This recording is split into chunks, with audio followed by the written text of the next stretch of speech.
السلام عليكم ورحمة الله وبركاته. زيارة إلى قرية روحان ومعنا الأستاذ علي، عرفنا على المناطق. بارك الله فيك.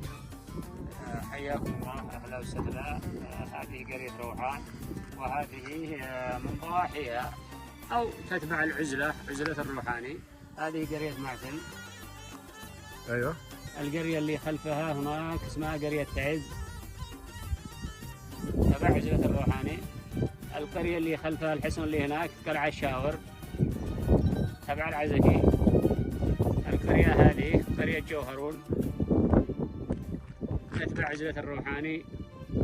السائلة هذه فاصلة بين وادي لاعة، البعض منه تبع حجة من خلف السائلة وما فوق، تبع حجة يعود إلى حجة. أيوة. من هنا تبع تقسيمه من الجهة هذه وفوق، التقسيم الجغرافي المحوي. وهذه هذا عمران. هذه عمران، وهذا الجهة الطويلة. هذا كالثلوث، سوق الثلوث. وهذا بيت كراش، بيت القضامي، كلها بن العوام. هذه كلها تبع محافظة حجة. هذا سوق الحمام. نقرب الصورة الآن. هذا سوق الحمام اللي في السائلة هذيك الواسعة، سوق الحمام. المنطقة هذه الخارجي، القص، الحزة. أين الحزة؟ أين الحزة؟ هذيك الحزة، هذيك اللي هناك. هذا الحزة. هذيك الحزة تتبع عزلة الروحاني.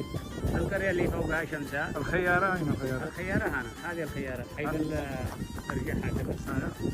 هذيك الخيارة، تشوف السدارة الغزالة. أيوه. هذه كلها الوادي هذا الخيارة. تشوف هذا الوادي هذا، هذيك الخيارة. معاكم تتبع ناس من بين القرى بعضها. معانا. معانا.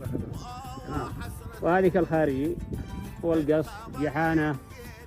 هذه شمسة، حمامي، ذهبان حيث التغطية هذه حق تباكل الموبايل. وكلها مناطق جبلية. وهنا بني حبشة ترجع الضبرة. هذا الضبرة. هذا الضبرة. هذا حصن الشرف. بيت قطران. هذاك لا، حصن القفلة هذا. بقرب يعني هذاك بيت الخولاني. ايوه بيت هذاك بيت الخولاني. وهذا حصن بس ما هو واضح معاه هنا.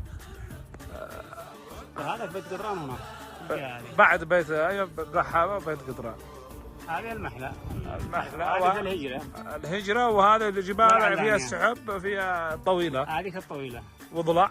هذا ضلع. أنا ضلع. يعني كانوا مسور. هذا مسور. هذا مسور. وهذا بيت القطامي بن العوام. هذا كل الجهة بن العوام. الجهة كلها بن العوام تبع محافظة حجة. سوق الحمام، وهنا سوق المدرك. سوق المدرك. وأنا سوق الثلث. هذا سوق الثلث. هذا السائلة هذه. هذا سوق الثلث. هذا سوق الثلث. شكرا أستاذ علي، بارك الله فيك. وإن شاء الله نلتقي في منطقة أخرى. والسلام عليكم ورحمة الله وبركاته.